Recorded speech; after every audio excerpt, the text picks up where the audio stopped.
ناظرین، آج کی اس ویڈیو میں آپ کچھ ایسی حیرت انگیز باتیں جان سکیں گے جو یقیناً کچھ ہی افراد جانتے ہوں گے۔ ناظرین، اگرچہ پیراشوٹ جان بچا سکتے ہیں، لیکن حقیقت یہ ہے کہ کمرشل ہوائی جہازوں میں سے کسی کے پاس بھی اپنے مسافروں کے لیے جہاز پر پیراشوٹ نہیں ہے۔ یقیناً آپ سوچ رہے ہوں گے کہ ایسا کیوں ہے؟ تجارتی ہوائی جہاز مسافروں کے لیے پیراشوٹ نہیں لے کے جاتے کیونکہ حقیقت میں وہ جان بچا ہی نہیں سکتے۔ اس کی کچھ وجوہات جانتے ہیں۔ ناظرین، پیراشوٹنگ کے لیے وسیع تربیت کی ضرورت ہوتی ہے۔ اس طرح اس ہنگامی حفاظتی حل کے طور پر استعمال کرنا ناقابل عمل ہو جاتا ہے۔ زیادہ تر ہوائی جہازوں کے حادثات ٹیک آف یا لینڈنگ کے وقت ہوتے ہیں۔ صرف 10% واقعات ہی درمیانی ہوا میں ہوتے ہیں۔ کمرشل ہوائی جہاز اتنی تیز رفتاری سے سفر کرتے ہیں کہ پیراشوٹ آؤٹ کرنے کے قابل نہ ہو۔ کمرشل ہوائی جہاز بہت زیادہ اڑان بھرتے ہیں۔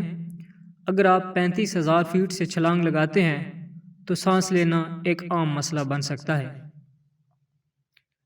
ناظرین، سب سے پہلے تو بات کرتے ہیں بڑے تجارتی طیاروں میں پیراشوٹ کیوں نہیں پائے جاتے۔ ایسا کرنے کے لیے آپ کو پیراشوٹنگ کے بارے میں تھوڑا سا جاننا ہوگا۔ اسکائی ڈائیورز عام طور پر تقریباً 10,000 سے 13,000 فیٹ کی بلندی پر چھلانگ لگاتے ہیں، حالانکہ پیراشوٹنگ کی کچھ اقسام 3500 فیٹ تک بھی کی جا سکتی ہیں۔ اسکائی ڈائیورز جو کسی انسٹرکٹر کے ساتھ چھلانگ لگاتے ہیں، انہیں پہلے زمین پر کم از کم آدھے گھنٹے کی بنیادی ہدایت کی ضرورت ہوتی ہے۔ اگر آپ اکیلا جانا چاہتے ہیں تو آپ کو 4 سے 5 گھنٹے کی شدید تربیت کی ضرورت ہوگی، جس میں عام طور پر سیکھنے کے لیے ہاتھ کے اشارے اور جسمانی مشق شامل ہوتی ہے۔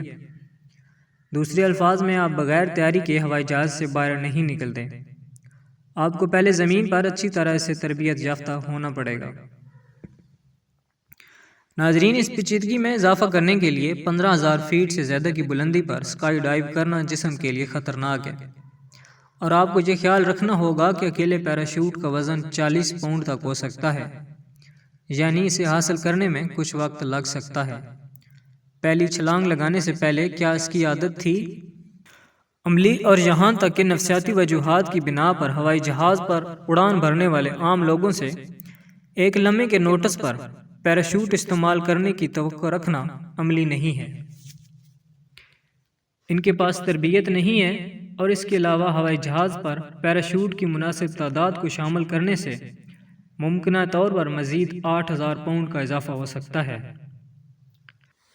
اس کے علاوہ چونکہ ہوائی جہاز عام طور پر تقریباً 600 میل فی گھنٹہ کی رفتار سے اور تقریباً 35,000 فیٹ کی بلندی پر پرواز کرتے ہیں، اس لیے اگر کچھ برا ہوتا ہے تو مسافر ہوائی جہاز سے باہر کودنے سے قاصر ہوں گے۔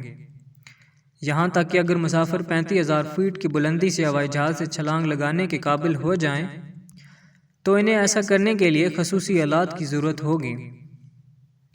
اگر وہ بہرحال چھلانگ لگاتے ہیں تو ان میں سے بہت سے شاید حتیٰ کہ جان لیوا زخموں کے ساتھ ختم ہو جائیں۔ اس لیے جب بات بالکل نیچے تک آتی ہے تو کمرشل ہوائی جہازوں پر پیراشوٹ صرف جان نہیں بچا سکتے۔ ناظرین، وہ طیارے جو باقاعدہ انفرادی اسکائی ڈائیور کی میزبانی کرتے ہیں عام طور پر چھوٹے ہوتے ہیں، اس لیے اسکائی ڈائیورز چھلانگ لگانے کے فوراً بعد اسے صاف کر دیتے ہیں۔ دوسری طرف بڑے فوجی ہوائی جہاز کے پیچھے ایک اچھا ریمپ ہوتا ہے جہاں پیراشوٹرز چھلانگ لگا سکتے ہیں اور جسم کو صاف کر سکتے ہیں۔ تاہم تجارتی طیاروں کی نہ تو چھوٹی باڈی ہوتی ہے اور نہ ہی ریمپ۔ روایتی ہوائی جہازوں سے چھلانگ لگانے میں ہوائی جہاز کے جسم مثلاً پروں اور دم سے ٹکرا جانے کا سنگین خطرہ موجود ہوتا ہے، اور اگر جان لیوا زخم نہ ہو تو شاید تکلیف کو برقرار رکھنا پڑتا ہے۔ پھر ہوائی جہاز کی رفتار ہے۔ تجارتی ہوائی جہاز نہ صرف بہت زیادہ اونچائی پر سفر کرتے ہیں بلکہ وہ واقعی تیزی سے بھی جاتے ہیں۔ اگر کسی نے اس رفتار میں ہوائی جہاز سے چھلانگ لگانے کی کوشش کی تو اس کو بہت زیادہ امکان ہے کہ اس کی گردن پر شدید چوٹیں آئیں گی۔ ناظرین، ایک پیراشوٹ ایک عام اکانومی کلاس سیٹ کے نیچے فٹ ہونے کے لیے بہت بڑا ہے، پلس یہ بھاری بھی ہے۔ یہ جہازوں پر کافی جگہ لے گا جو پہلے ہی کافی مہنگا ہے۔ اس کے علاوہ تجارتی ہوائی جہازوں پر ہر جان کے لیے پیراشوٹ شامل کرنے سے اس کے مجموعی وزن میں آسانی سے 6000 سے 8000 پاؤنڈ تک کا اضافہ ہو جائے گا۔ ایسی صورتحال سے جس سے ایئر لائن سختی سے بچنے کی کوشش کرتی ہیں۔ ناظرین، اس کے علاوہ اگر تمام کمرشل پروازوں پر پیراشوٹ کو لازمی قرار دیا جائے تو ہوائی کرایہ میں نمایاں اضافہ ہو جائے گا۔